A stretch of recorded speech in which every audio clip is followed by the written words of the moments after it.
രാവിലെ ലല്ലു ഉണരുമ്പോൾ അടുത്ത് തനു ഇല്ലായിരുന്നു. അപ്പോഴാണ് ബാത്റൂമിൽ നിന്ന് വെള്ളം വീഴുന്ന ശബ്ദം കേട്ടത്.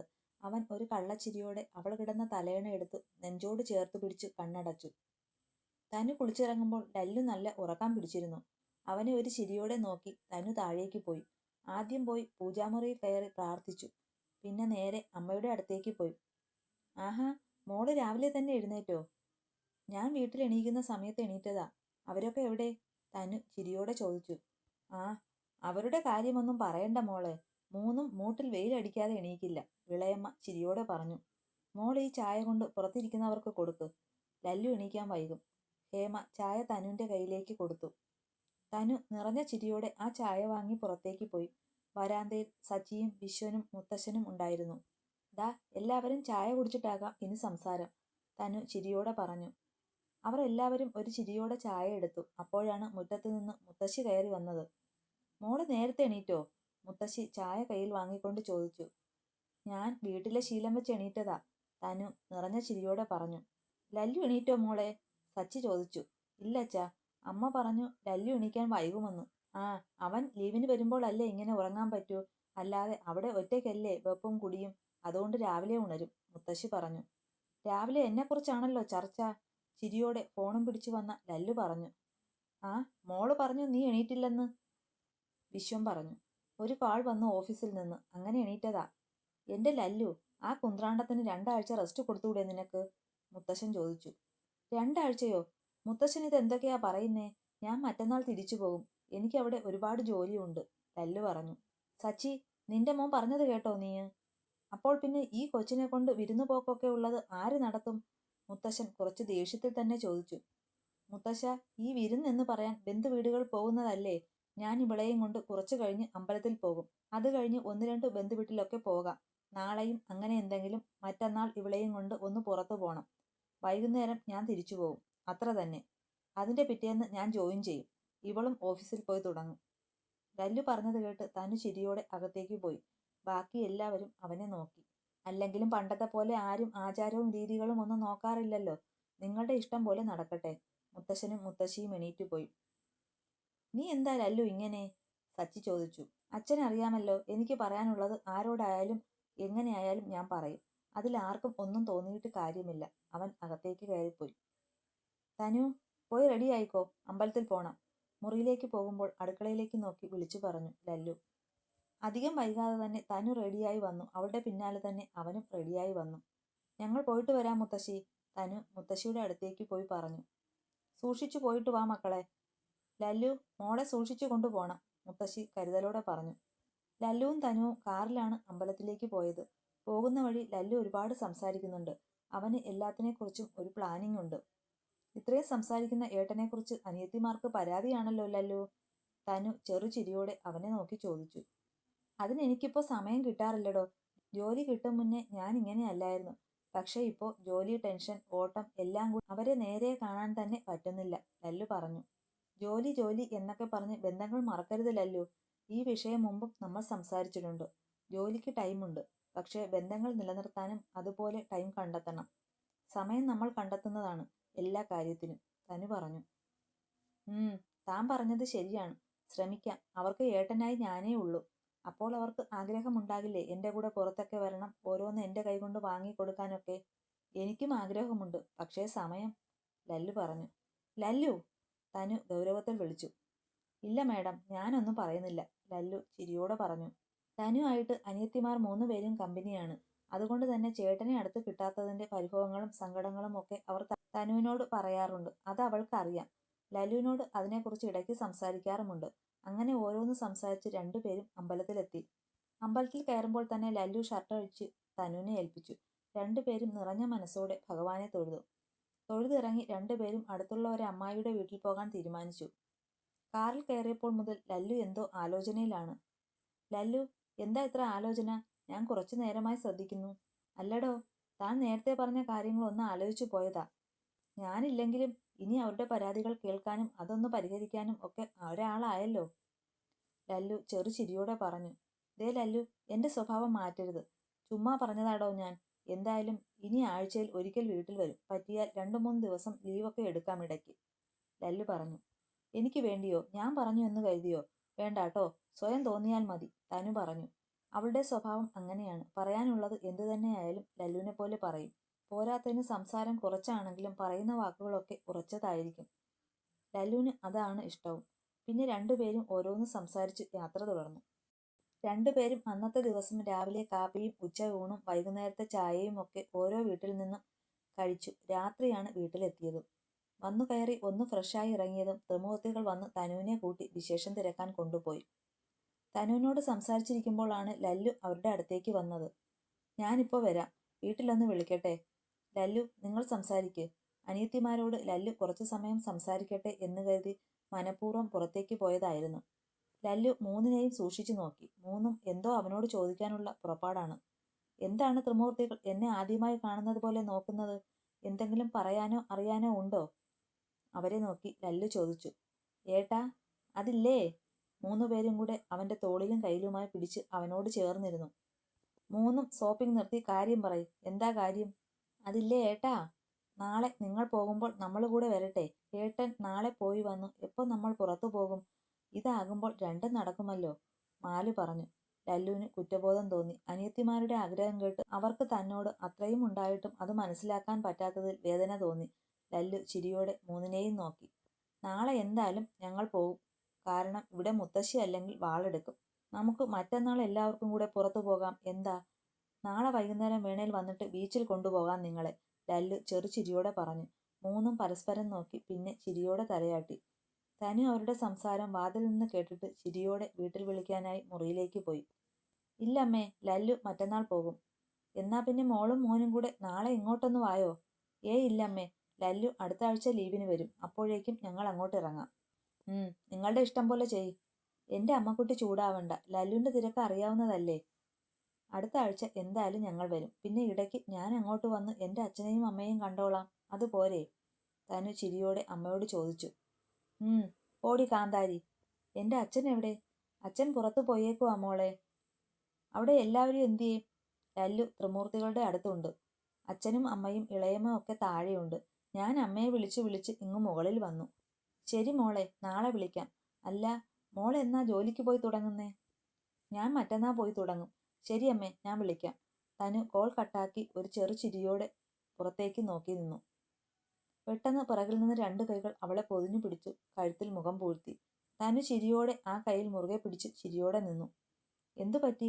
കുറച്ചു നേരം അങ്ങനെ നിന്നിട്ട് തനു ചിരിയോടെ ചോദിച്ചു. നീ എൻ്റെ ഭാഗ്യാടോ, അവളുടെ കവളിൽ മുത്തിക്കൊണ്ട് പറഞ്ഞു. അതെന്താ ഇപ്പൊ അങ്ങനെയൊരു തോന്നൽ? എൻ്റെ വീട്ടുകാർ പോലും എന്നെ ഇങ്ങനെ മനസ്സിലാക്കി കാണില്ലടോ. താൻ പറഞ്ഞതുപോലെ അവരൊക്കെ എന്നെ വല്ലാതെ മിസ് ചെയ്യുന്നുണ്ട്. ഇനി എന്തായാലും അത് മാറും. എൻ്റെ ഡ്യൂട്ടി കൂടെ ഏറ്റെടുത്ത് ചെയ്യാൻ ആളായല്ലോ, ലല്ലു ചിരിയോടെ പറഞ്ഞു. ദേ ലല്ലു, പറഞ്ഞ പോലെ തിരക്കൊക്കെ മാറ്റിവെച്ച് വീക്കെൻഡ് ഇവിടെ എത്തിക്കോണം. അല്ലെങ്കിൽ എൻ്റെ തനി സ്വഭാവം അറിയും. തനി അവൻ്റെ കൈ എടുത്തു മാറ്റി ചൂടായി. ലല്ലു ചിരിയോടെ അവളെ ചേർത്ത് പിടിച്ചു. ഇന്നലെ കണ്ടതിൻ്റെ ബാക്കി എന്തെങ്കിലും ഉണ്ടോ ഇനി കാണാൻ? ലല്ലു കള്ളച്ചിരിയോടെ ചോദിച്ചു. അപ്പോഴേക്കും തനുവിൻ്റെ മുഖത്ത് നാണത്തിൻ്റെ ചുവപ്പുരാശി പടർന്നു. തനു അവനെ നോക്കാതെ കൈ തട്ടി മാറ്റി അകത്തേക്ക് പോയി. പിന്നാലെ ചിരിയോടെ ലല്ലുവും. പിന്നെ 2 ദിവസം കൂടെ ലല്ലു വീട്ടിലുണ്ടായിരുന്നു. ലല്ലു പറഞ്ഞ പോലെ തന്നെ കാര്യങ്ങളൊക്കെ ചെയ്തു അവൻ തിരിച്ചു ജോയിൻ ചെയ്യാൻ പോയി. അവൻ പോയതിന് പിന്നാലെ തനുവും ഓഫീസിലേക്ക് പോയി. ത്രിമൂർത്തികൾ കോളേജിലേക്ക് പോയി തുടങ്ങി. ദിവസങ്ങൾ മാറ്റമില്ലാതെ മുന്നോട്ടു പോയി. ലല്ലു പറഞ്ഞതുപോലെ അവൻ വീക്കെൻഡ് വീട്ടിൽ വരാൻ തുടങ്ങി. ഒരാഴ്ച വരാൻ പറ്റിയില്ല എങ്കിൽ പിറ്റേ ആഴ്ച ലീവൊക്കെ എടുത്ത് ലല്ലു ജോലിയും കുടുംബവും നല്ല രീതിയിൽ മുന്നോട്ട് കൊണ്ടുപോകാൻ തുടങ്ങി.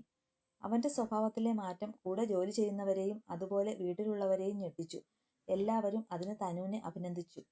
ദിവസങ്ങൾ, ആഴ്ചകൾ, മാസങ്ങൾ കടന്നുപോയി. രണ്ടുപേരും പരസ്പരം സ്നേഹിച്ചും കൊച്ചു കൊച്ചു പിണക്കങ്ങൾ ഒക്കെയായി അങ്ങനെ മുന്നോട്ടു പോയി. അങ്ങനെയിരിക്കെ ലല്ലു ഒരു പ്രാവശ്യം ലീവിന് വീട്ടിലെത്തുമ്പോൾ തനു അവനെ ആ സന്തോഷ വാർത്ത അറിയിച്ചു. അവർക്കിടയിലേക്ക് പുതിയ ഒരു അതിഥി വരുന്നുവെന്ന്. ലല്ലുവിന്റെ സന്തോഷം കുറച്ചൊന്നും ആയിരുന്നില്ല. പിന്നെ ലല്ലു 2 ആഴ്ച ലോങ് ലീവൊക്കെ എടുത്ത് തനുവിനൊപ്പം ഉണ്ടായിരുന്നു. തറവാട്ടിൽ ആഘോഷം തന്നെയായിരുന്നു. ലല്ലു ഇന്ന് തിരിച്ചു പോവുകയാണ്. ശ്രദ്ധിക്കണം, താൻ വേണേൽ അച്ഛനോട് പറഞ്ഞ് ലീവ് എടുക്കടോ. എൻ്റെ ലല്ലു, എനിക്ക് പ്രശ്നമൊന്നുമില്ല. അങ്ങനെ എന്തെങ്കിലും ഉണ്ടെങ്കിൽ ഞാൻ ലീവ് എടുത്തോളാം. തൽക്കാലം പോലീസ് മടിപിടിച്ച് നിൽക്കാതെ പോയേ, തനു ചിരിയോടെ അവനോട് പറഞ്ഞു. അപ്പോഴേക്കും മൂന്നും കൂടെ അവരുടെ അടുത്തേക്ക് എത്തിയിരുന്നു. അതേ ചേട്ടത്തി, ഇവിടെ കുറച്ചു മാസങ്ങൾ മുന്നേ ഒരു ചേട്ടനുണ്ടായിരുന്നു. ഞങ്ങൾക്ക് തിരക്ക് എന്ന് പറഞ്ഞ് എൻ്റെ ദേവിയെ, തിരക്ക് മാത്രമേ ഉള്ളൂ. ആ മനുഷ്യനെ ഏട്ടത്തി കണ്ടോ? രുക്കു കളിയാക്കി ചോദിച്ചു. ഞാനും ഇടയ്ക്ക് തിരക്കാറുണ്ട് ആ മനുഷ്യനെ, പക്ഷേ കാണാൻ കൂടിയില്ല എൻ്റെ രുക്കുവേ, തനു ചിരിയോടെ പറഞ്ഞു. ലല്ലു വന്ന് രുക്കുവിൻ്റെ ചെവിക്ക് പിടിച്ചു. ദേ, ഞാനൊന്ന് ഒതുങ്ങിയെന്ന് വെച്ച് എന്തെങ്കിലും വേലത്തരം കാണിച്ചാൽ എല്ലാത്തിനും തരും ഞാൻ, പ്രത്യേകിച്ച് നിനക്ക്, മൂന്നിനെയും നോക്കി പറഞ്ഞു ലല്ലു ഇറങ്ങി. എല്ലാവരോടും യാത്ര പറഞ്ഞു ലല്ലു പോയി. ദിവസങ്ങൾ മാറ്റമില്ലാതെ കടന്നുപോയി. തനുവിനിപ്പോൾ 3 മാസമായി. ലല്ലു മിക്കവാറും ദിവസങ്ങൾ വീട്ടിൽ വരാറുണ്ട്. പറ്റുമ്പോഴൊക്കെ തനുവിനെ വിളിക്കാറുണ്ട്. തനു വന്നതിന് ശേഷം അവനിലെ മാറ്റങ്ങൾ ഒരുപാടാണ്. അവൻ അനിയത്തിമാരെയും വിളിക്കാറുണ്ട്. ഇടയ്ക്ക് വീട്ടിൽ വന്നാൽ അവരെയും കൊണ്ട് പുറത്തൊക്കെ പോകാറുമുണ്ട്. അതിൽ എല്ലാവരും വലിയ സന്തോഷത്തിലാണ്. പെട്ടെന്നാണ് ഒരു കേസുമായി ബന്ധപ്പെട്ട് ലല്ലു ഡൽഹിയിലേക്ക് പോകുന്നത്. പോകാൻ ഒട്ടും താല്പര്യമില്ലാതിരുന്നിട്ടും അത്യാവശ്യമായതുകൊണ്ട് പോയതാണ്. അവൻ അറിഞ്ഞില്ല തിരിച്ചു വരുമ്പോൾ ഇനി ഒരിക്കലും തനിക്ക് പ്രിയപ്പെട്ടവൾ തന്നെ കാത്തിരിക്കില്ലെന്ന്. തനി ഇപ്പോൾ സച്ചിയുടെ പിയെയാണ്. കാരണം എപ്പോഴും അവളുടെ കൂടെ വേണ്ടപ്പെട്ട ഒരാൾ ഉണ്ടാവുകയും ചെയ്യും. അവൾക്ക് അധികം ബുദ്ധിമുട്ടില്ലാത്ത വിധം ജോലി ചെയ്യാനും പറ്റും. തനു, എന്താ അച്ഛാ? തനു രാവിലെ ചായയും കൊടുത്ത് തിരിച്ചു പോകുമ്പോഴായിരുന്നു പിറകിൽ നിന്ന് സച്ചിയുടെ വിളി. എന്താ അച്ഛാ? മോളെ, നമുക്കിന്നൊരു ബിസിനസ് മീറ്റിംഗ് ഉണ്ട്. 11 മണിക്കാണ്. നമുക്കൊരു 10 മണിയാകുമ്പോൾ നേരെ അങ്ങോട്ട് പോയാൽ മതി. മോള് പോയി പതിയെ റെഡിയായാൽ മതി, സച്ചി ചിരിയോടെ പറഞ്ഞു. ശരി അച്ഛാ. തനു ചിരിയോടെ പോയി. അച്ഛാ, ചേട്ടൻ എന്ന് വരുമെന്ന് പറഞ്ഞോ? തനു പോയതും രുക്കു അങ്ങോട്ട് വന്നു. ഇല്ല മോളെ. എന്താ? രുക്കു അകത്തേക്ക് നോക്കിയിട്ട് അച്ഛൻ്റെ അടുത്തേക്ക് വന്നു. അടുത്ത ആഴ്ചയാണ് ഏട്ടത്തിയുടെ ബർത്ത്ഡേ. സർപ്രൈസ് ആയിട്ട് ഏട്ടനോട് വരാൻ പറയണം, അതിനാ, അവൾ ചിരിയോടെ പറഞ്ഞു. സച്ചി ചിരിച്ചു. അവൻ്റെ ഭാര്യയുടെ കാര്യം അവനെ അറിയാം. അതുകൊണ്ട് അവൻ എന്തായാലും സർപ്രൈസ് ഒരുക്കും. അതോർത്ത് എൻ്റെ മോള് തല പോയിക്കണ്ട. പോയി പഠിക്കാൻ നോക്കടി, സച്ചി ഗൗരവത്തിൽ പറഞ്ഞു. അത് കേട്ടതും കുട്ടി അച്ഛനെ നോക്കി പുച്ഛിച്ചു മിണ്ടാതെ അകത്തേക്ക് കയറിപ്പോയി. അന്ന് സച്ചി പറഞ്ഞ പോലെ കുട്ടീസ് എല്ലാം കോളേജിൽ പോയി കഴിഞ്ഞു. വൈകിയാണ് തനുവും സച്ചിയും തിരിച്ചത്. തനുവിന് പ്രഗ്നൻസിയുമായി ബന്ധപ്പെട്ട പ്രശ്നങ്ങൾ ഇതുവരെയില്ല. അത് എല്ലാവർക്കും ആശ്വാസമായിരുന്നു. പിന്നെ തനുവിന് അച്ഛനും അമ്മയും മാത്രമല്ലേ ഉള്ളൂ. അവർ ഇപ്പോൾ ലല്ലുവിൻ്റെ വീട്ടിലാണ്. ആദ്യം വരാൻ കുറച്ചു മടി കാണിച്ചുവെങ്കിലും ലല്ലു പറഞ്ഞു മനസ്സിലാക്കിക്കൊണ്ട് നിർത്തിയതാണ് അവിടെ ഇപ്പോൾ. കാറിലിരിക്കുമ്പോൾ തനു ഫയലൊക്കെ നോക്കിയിരിക്കുവാണ്. മീറ്റിങ്ങിനെ കുറിച്ചുള്ള കാര്യങ്ങളൊക്കെ പഠിക്കുന്നുണ്ട്. സച്ചി അവളോട് മീറ്റിംഗുമായി ബന്ധപ്പെട്ട ചില കാര്യങ്ങൾ പറയുന്നുമുണ്ട്. അധികം വൈകാതെ തന്നെ അവർ ഒരു 5 സ്റ്റാർ ഹോട്ടലിന് മുന്നിലെത്തി. മോള് വാ, മീറ്റിംഗ് മുകളിലാണ്. അവളെയും കൂട്ടി സച്ചി നടന്നു. അവർ ഒരു റൂമിലിരുന്നു. കുറച്ചു കഴിഞ്ഞ് 3 പേര് വന്നു. അതിൽ കമ്പനി ഓണർ ഒരു 30 വയസ്സ് തോന്നിക്കുന്ന ഒരാളായിരുന്നു. അവൻ്റെ PA, പിന്നെ അവൻ്റെ മാനേജർ, അങ്ങനെ 3 പേരാണ് വന്നത്. മീറ്റിംഗ് തുടങ്ങിയപ്പോൾ തനുവും അതിനെക്കുറിച്ച് വിശദീകരിക്കാനും പ്രസന്റ് ചെയ്യാനും ഒക്കെ തുടങ്ങി. വന്നവർ എല്ലാം ഇംപ്രസ്ഡ് ആണെന്ന് അവരുടെയൊക്കെ മുഖം കണ്ടപ്പോൾ തന്നെ മനസ്സിലായി. അവർ മീറ്റിംഗ് സൈൻ ചെയ്യാൻ തുടങ്ങിയപ്പോൾ തനുവിൻ്റെ ഫോൺ റിങ് ചെയ്തു. ഓഫീസിൽ നിന്ന് തന്നെയായിരുന്നു. അവൾ അതെടുത്ത് പുറത്തേക്ക് ഇറങ്ങി. അവൾ തിരിച്ചു വരുമ്പോൾ എല്ലാവരും മീറ്റിംഗ് കഴിഞ്ഞു പോകാൻ തുടങ്ങുമായിരുന്നു. യുവർ ഗുഡ് നെയിം പ്ലീസ്, അവൻ പോകാൻ നേരം തനുവിനോട് ചോദിച്ചു. തായിക ത്രിലോക്, അവൾ ചിരിയോടെ പറഞ്ഞു. ഇതെൻ്റെ മരുമകളാണ് സാർ, സച്ചി അവളെ ചേർത്ത് പിടിച്ച് ചിരിയോടെ പറഞ്ഞു. അവനൊന്ന് ചിരിച്ചുകൊണ്ട് പുറത്തേക്ക് ഇറങ്ങി. പിന്നാലെ തന്നെ അവരും ഇറങ്ങി. സച്ചിയും തനുവും നേരെ ഓഫീസിൽ തന്നെ പോയി. ഓഫീസിലെത്തിയതും സച്ചിക്ക് ഒരു കോൾ വന്നു. അവൻ അതുമായി പുറത്തേക്ക് പോയി. തിരിച്ചു വരുമ്പോൾ സച്ചിയുടെ മുഖം മാറിയിരുന്നു.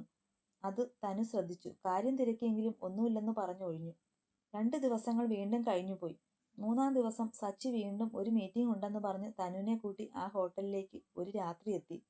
അച്ഛൻ്റെ കൂടെ ആയതുകൊണ്ട് അവൾ സംശയമൊന്നുമില്ലാതെ പോയി. പക്ഷേ അവളെ അയാൾ ചതിക്കുകയായിരുന്നുവെന്ന് അവൾ മനസ്സിലാക്കാൻ വളരെ വൈകിപ്പോയി. ഹോട്ടലിലെത്തി അവളെ ഒരു മുറിയിലാക്കി സച്ചി അവൾക്കൊപ്പം കുറച്ചു സമയം ഇരുന്നു സംസാരിച്ചു. പിന്നെ ഒരു കോൾ വന്നപ്പോൾ പുറത്തേക്കിറങ്ങി. തനു പിന്നെ അവിടെ തന്നെ ഇരുന്നു. കുറച്ചു കഴിഞ്ഞ് ഡോർ അടയുന്ന ശബ്ദം കേട്ട് തനു നോക്കിയപ്പോൾ കണ്ടത് അന്നത്തെ മീറ്റിങ്ങിന് വന്നപ്പോൾ തന്നെ പരിചയപ്പെട്ട കമ്പനി ഓണർ ആയിരുന്നു. ഹായ് തായിക, അവൻ ചിരിയോടെ പറഞ്ഞതും തനു തിരിച്ച് ഹായ് പറഞ്ഞു. സാർ എന്തിനാ ഡോർ അടച്ചത്? അച്ഛൻ പുറത്താണ്. അവൾക്ക് ചെറിയ പേടി തുടങ്ങി. അച്ഛൻ പുറത്ത് നിൽക്കട്ടെ, ഇതിനൊക്കെ അച്ഛനെ കൂടെ കൂട്ടാൻ പറ്റുമോടോ? തന്നെ ആദ്യം കണ്ടപ്പോൾ തന്നെ എനിക്കെന്തോ വല്ലാത്ത ഒരു ഇഷ്ടം. പിന്നെ അത് ഈ ശരീരത്തോടും. താൻ പേടിക്കണ്ട, ഇതൊന്നും പുറത്ത് ആരും അറിയില്ല. എന്തിന്, തൻ്റെ ഭർത്താവ് പോലും. താൻ പറയാതെ അറിയില്ല. അവൻ അത്രയും പറഞ്ഞ് അവളുടെ മേലെ കൈവച്ചു. തനു ഞെട്ടലോടെ അവനെ നോക്കിക്കൊണ്ട് കൈ തട്ടിമാറ്റി. സാർ എന്തായി കാണിക്കുന്നേ? എനിക്ക് പോണം. അവൾ അവനെ മറികടന്ന് പേടിയോടെ പുറത്തേക്കിറങ്ങാൻ തുടങ്ങിയതും അവൻ അവളെ പിടിച്ചു ബെഡിലേക്ക് തള്ളി. അടങ്ങിക്കിടക്ക് തായിക, നിന്റെ അമ്മായിയച്ഛൻ പുറത്തുണ്ട്. ഈ ഡീൽ ഉറപ്പിച്ചത് 5 കോടിക്കാണ്. അതും നിന്നെ മുന്നിൽ കണ്ടു ഞാൻ കൊടുത്തത്. അവൻ അവൻ്റെ ഷർട്ട് അഴിച്ചു മാറ്റിക്കൊണ്ട് പറഞ്ഞു. തനു ആകെ തകർന്നു പോയിരുന്നു അപ്പോഴേക്കും. അവൻ അവളുടെ അടുത്തേക്ക് വരാൻ തുടങ്ങിയപ്പോൾ പൊട്ടിക്കരഞ്ഞുകൊണ്ട് അവനോട് കെഞ്ചി. പക്ഷെ അതൊന്നും അവൻ്റെ ചെവികളിൽ എത്തിയില്ല. അധിക നേരം അവൻ്റെ കൈക്കരുത്തിനും ശക്തിക്കും മുന്നിൽ ചെറുത്തു നിൽക്കാൻ അവൾക്ക് ആയില്ല. അവൻ അവളിൽ നിന്ന് അകന്നു മാറുമ്പോൾ അവളുടെ കണ്ണുകൾ നിറഞ്ഞൊഴുകിക്കൊണ്ടേയിരുന്നു. യു ആർ സോ സ്വീറ്റ്, അവളുടെ കവിളിൽ അമർത്തി ചുംബിച്ചുകൊണ്ട് അവൻ പറഞ്ഞു. തനു പ്രതികരിക്കാനാകാതെ ഒരു പാവ പോലെ അതേ കിടപ്പ് കിടന്നു. അവൻ പോയി ഏറെ നേരം കഴിഞ്ഞതും തനു എന്തോ ഉറപ്പിച്ചതുപോലെ എണീറ്റ് ഡ്രസ്സെല്ലാം നേരെയിട്ട് മുറിയിൽ തന്നെ ഇരുന്നു. അപ്പോഴേക്കും സച്ചി മുറിയിലേക്ക് കയറി വന്നു.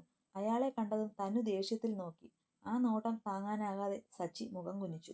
നിങ്ങളെ ഞാൻ അച്ഛൻ എന്ന് വിളിച്ചത് മനസ്സിൽ തട്ടി എൻ്റെ അച്ഛനെ പോലെ കണ്ടായിരുന്നു. പക്ഷേ ഇപ്പോൾ എനിക്ക് നിങ്ങളോട് തോന്നുന്നത് അറപ്പാണ്. അവളുടെ ശബ്ദത്തിന് വല്ലാത്ത ഉറപ്പായിരുന്നു. മോളെ, ബിസിനസ്സൊക്കെ ഇപ്പോൾ നഷ്ടത്തിലാണ് എന്ന് മോൾക്ക് അറിയാലോ. ഈ ഡീൽ കൂടെ പോയാൽ അതാ ഞാൻ. മോളിത് ആരോടും പറയരുത്. ഇനി ഇങ്ങനെയൊന്നും ഉണ്ടാകില്ല. ലല്ലി ഒരിക്കലും ഇത് അറിയരുത്.